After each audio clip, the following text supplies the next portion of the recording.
दोस्तों, Indian railway finance corporation limited यानी IRFC की बात करें तो स्टॉक के अंदर फ्राइडे को हल्की सी गिरावट देखने को मिली। लेकिन इस गिरावट के बीच में दो बड़ी गुड न्यूज़ निकल के आ रही है। आपको ये पता ही होगा कि रेलवे इंफ्रा कंपनी है आईआरएफसी, हर तरह के फंड प्रोवाइड करते हैं रेलवे कंपनियों को। और इसी को लेकर सरकार ने बहुत ज़बरदस्त फैसला किया। गवर्नमेंट लगातार रेलवे के अंदर बहुत सारा इन्वेस्टमेंट कर रही है। आने वाले सालों में हम रेलवे से संबंधित और भी बहुत सारे बदलाव देखेंगे। वैसे तो अब देखें तो रेलवे स्टेशन बिल्कुल एयरपोर्ट की तर्ज पे बनाए जा रहे हैं। मेट्रो स्टेशन, अब आप देखें तो बुलेट ट्रेन के स्टेशन, हर तरह के अलग अलग स्टेशन बन रहे हैं क्योंकि रेलवे में आमूल परिवर्तन आ रहा है। यहाँ तक कि सरकार अब बॉर्डर लाइन पे भी रेलवे बिछाने जा रही है। ऐसे में आईआरएफसी को क्या फ़ायदा होगा और ये अपडेट क्या इशारा करिए उसको जानेंगे। इसके अलावा देखें तो बड़े फंड हाउस का रुझान स्टॉक को लेकर कैसा है और आगे आने वाले इसमें कौन से वो प्रोजेक्ट है जिसके लिए आईआरएफसी बेनिफिट ले सकती है। इन सारी बातों को समझेंगे इस वीडियो के माध्यम से। लेकिन फ्रेंड्स, उससे पहले अगर आप पहली बार हमारे चैनल पे आए तो चैनल को सब्सक्राइब कर दीजिए, एक बेल आइकॉन दबा दीजिए ताकि जब भी नया वीडियो बने पहला नोटिफिकेशन आपको मिले। वीडियो पसंद आए तो लाइक से जरूर कीजिए। चलो फ्रेंड्स, वीडियो स्टार्ट करते हैं। मैं हूँ आपका दोस्त एसबी दवे और हमारे अपने चैनल ऑनलाइन कमाई में आपका बहुत बहुत स्वागत है। सबसे पहले आईआरएफसी के कारोबार की बात करें 86.35 पर यहाँ पे क्लोजिंग देखने को मिली 0.14% की गिरावट के साथ। तो ये देख ही सकते हो कि आप शुरुआत पॉजिटिव हुई थी, उसके बाद हल्की सी तेज़ी बनी, 86.98 का हाई बना, फिर यहाँ से गिरावट हुई और 86.30 का लो बना। तो 85 का इसका फ्रेश लो बना हुआ है। 52 वीक का हाई 137 है। स्टॉक इस समय अपने निचले लेवल पर। आपको ये पता होगा 2 बार ओएफएस लाया गया। पहली बार आप देखें 102 की प्राइस से 2% की होल्डिंग यहाँ पे सरकार ने स्टेक बेची। फिर यहाँ पे 91 की प्राइस से 2% की होल्डिंग और बाज़ार में बेची गई है। अभी टोटल 4% होल्डिंग सरकार अपनी बेच चुकी है ओपन मार्केट में। लेकिन अभी भी काफ़ी सारी होल्डिंग बेचनी बाकी है क्योंकि अभी भी 82% की हिस्सेदारी गवर्नमेंट के पास है। इसको 75% पे लाना होगा। पब्लिक लिस्टेड कंपनी के लिए रूल्स है, यानी आने वाले समय भी 7% की और यहाँ पे ओएफएस की संभावना बन सकती है। और इसी वजह से अभी भी लोग थोड़ा सा डरे हुए कि ओएफएस आएगा फिर स्टॉक की प्राइस नीचे आ जाएगी। लेकिन एक अच्छी बात है, डिविडेंड बहुत ज़बरदस्त दिया है कंपनी ने। करीब 2.90% का डिविडेंड पे आउट कर दिया और अभी तक अगर आप देखें तो कंपनी कम से कम 8 रुपये से ऊपर का डिविडेंड दे चुकी है। तो ये आप क्लियरली देखो कि इसमें काफ़ी सारा फ़ायदा हो रहा है कम लोगों को। इसकी परफॉर्मेंस है कि 3 मंथ का हाई 101 के आसपास है। स्टॉक काफ़ी नीचे आ गया है। इसका 1 ईयर का हाई 137 के आसपास था, जबकि 3 ईयर का इसका 229 है। ये इसका ऑल टाइम हाई है। अब 3 मंथ का लो इसका 85 का और यही इसका 1 ईयर का लो बना है 85 का, जो भी रिसेंटली बना था। अब 3 ईयर का लो बना है वो 47 के आसपास है, जबकि 5 ईयर का लो 19.30 का है। ये 19 रुपये का जो स्टॉक है ये 229 तक गया। तो आप समझ सकते हो इस स्टॉक ने बहुत ही बेहतर दौड़ लगाई। लेकिन ये सफ़र आसान नहीं था। इसका आईपीओ 26 का आया और 26 का आईपीओ आने के बाद गिरावट का सिलसिला रहा। लोगों ने आईपीओ को उतना रिस्पॉन्स नहीं दिया जिसकी वजह से ये 19 हुआ है। पर 19 के बाद ये 229 तक भी पहुंचा है। तो इसके अंदर वो दम है और 0 एनपीआर, और इसी वजह से यहाँ पे लोगों का रुझान इसको लेकर पॉजिटिव है। अब यहाँ पे जो बड़ी गुड न्यूज़ निकल के आ रही है, ईस्टर्न रेलवे ने यहाँ पे 12,000 करोड़ का निवेश करने का प्लान तैयार कर लिया है। 12,000 करोड़ का इन्वेस्टमेंट होगा। तो ईस्टर्न रेलवे करीब 12,000 करोड़ का इन्वेस्टमेंट करने जा रहे हैं आने वाले 5 सालों में। 4 से 5 सालों में ये निवेश होगा। तो रेलवे की कैपेसिटी जो है और बढ़ाई जाएगी, रेलवे सिस्टम को मजबूत किया जाएगा।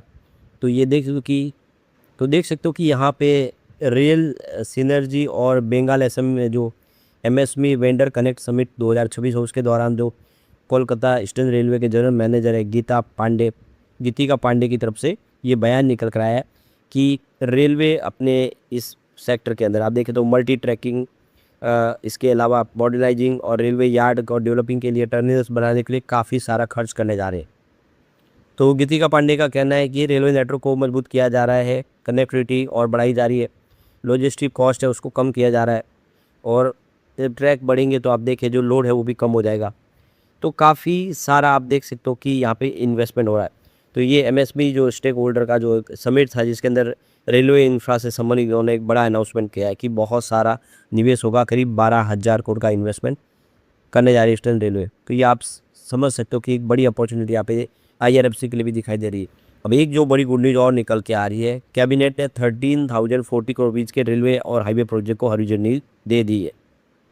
तो ये देखिए यूनियन कैबिनेट की जो मीटिंग जिसको हमारे प्रधानमंत्री मोदी जी ने यहाँ पे उसको चेयर किया और इसमें ये फैसला लिया गया है कि बहुत सारे रेलवे के और हाईवेज़ के प्रोजेक्ट कंप्लीट होंगे, जिसके लिए 13,040 करोड़ रुपये की फंड एलोकेशन की हरी झंडी दे दी गई है। जिसमें आप देख सकते हो कि नेशनल हाईवे 22 जो बिहार का है, वहाँ पे बहुत सारे इन्वेस्टमेंट होगा। इसके अलावा मल्टीपल रेलवे प्रोजेक्ट के लिए भी यहाँ पे सरकार ने हरी झंडी दे दी, जिसमें वेस्ट बंगाल, तमिलनाडु, उड़ीसा और आंध्र प्रदेश शामिल है। तो ये रेलवे और हाईवेज़ के जो प्रोजेक्ट है, जिसमें गवर्नमेंट के जो आत्मनिर्भर भारत के तहत यहाँ पे नए प्रोजेक्ट शुरू किए जाएंगे।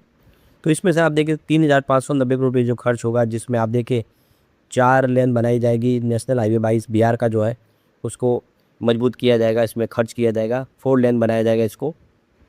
अब देखिए यहाँ पे रेलवे के लिए भी 4 स्टेट के लिए अलग अलग प्रोजेक्ट शुरू किए जाएंगे, जिसमें आप देखिए 9,450 करोड़ रुपया सरकार की तरफ से फाइनल किया गया 2031 तक के लिए।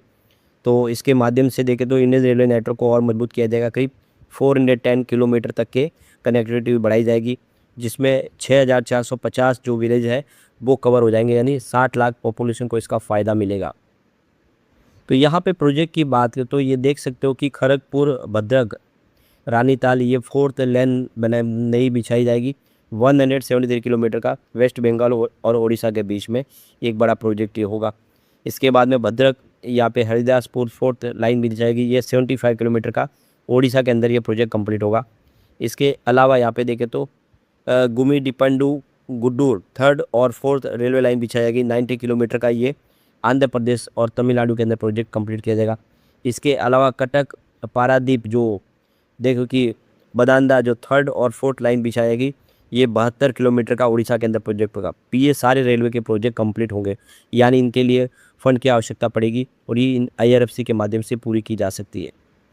दूसरी तरफ यहाँ पे देखें तो म्यूचुअल फंड ने भी इन्वेस्टमेंट किया है, अब देखिए जुलाई महीने में, लेकिन उतना ज़्यादा नहीं हुआ। अभी रेलवे शेयरों से थोड़ी सी दूरी बनाए रखी है। 48 म्यूचुअल फंड का फ्रेश इन्वेस्टमेंट जरूर हुआ है, ये अब देखो कि इनकी एंट्री हुई है, आप देख सकते हो। लेकिन सामने 43 म्यूचुअल फंड ने एग्जिट भी लिया है, यानी सिर्फ यहाँ पे 5 नए म्यूचुअल फंड बढ़े, क्योंकि 48 यहाँ पे निवेश नए किए, लेकिन 43 ने यहाँ पे वापस भी गए। तो यहाँ पे करीब 20,43,518 शेयरों की यहाँ पे अदला बदली हुई है एक हाथ से दूसरे हाथ में। तो ये आप समझ सकते हो कि आने वाले समय IRFC के अंदर उम्मीद बहुत ज़्यादा है, क्योंकि एक शानदार कंपनी है ये। अगर हम इसके अपकमिंग प्रोजेक्ट की बात करें, जिसमें आप देखिए हैदराबाद मेट्रो एक डील जो है 13,500 करोड़ रुपीज़ की कंप्लीट की गई है, जिसमें आप देखो कि 13,650 करोड़ का यहाँ पे लोन प्रोवाइड किया जाएगा। और तो ये तेलंगाना गवर्नमेंट की तरफ से ये प्रोजेक्ट जो है IRFC के साथ टाइप होता है दिखाई देगा। इसके अलावा हाई स्पीड रेल और बुलेट ट्रेन प्रोजेक्ट के लिए भी यहाँ पे देख सकते हो कि संभावना बनी हुई है IRFC के लिए। मल्टी मॉडल लॉजिस्टिक पार्क बनाए जा रहे हैं, जिसमें IRFC के लिए अपॉर्चुनिटी है। और 2027 तक के लिए जो कैपिटल प्लान है, जिसमें 70,000 करोड़ तक की जो कंपनी फंड रेज करेगी बॉन्ड्स और ग्रीन लोन्स के माध्यम से। तो इससे आप क्लियरली समझ सकते हो कि आने वाले समय IRFC बहुत सारा फंड प्रोवाइड करने वाले, तो ग्लोबल मार्केट से बॉन्ड के माध्यम से फंड रेज करके इन कंपनियों को प्रोवाइड करेगी। तो इससे हम कह सकते हो कि भले ही समय शेयर दबाव में हो, लेकिन आने वाले समय फिर वैसा ही दौड़ेगा जैसा ये स्टॉक IPO के वक्त दौड़ा था। समय लिया था, साल 1.5 साल लगा था, स्टॉक अपनी IPO प्राइस से नीचे था। जब दौड़ा तो लगातार दौड़ा, 2-3-4 महीनों में इसका खेल कर दिया। आने वाला समय बिल्कुल वैसा ही यहाँ पे साबित होगा। लेकिन फ्रेंड्स, कोई भी इन्वेस्टमेंट करने से पहले अपने फाइनेंशियल एडवाइजर से एडवाइस ले लें या अपना खुद का रिसर्च करें, क्योंकि मैंने वीडियो आपके एजुकेशनल पर्पज़ के लिए ही बनाया। वीडियो पसंद आए तो लाइक शेयर जरूर कीजिए और चैनल को सब्सक्राइब कर दीजिए। Thank you friends.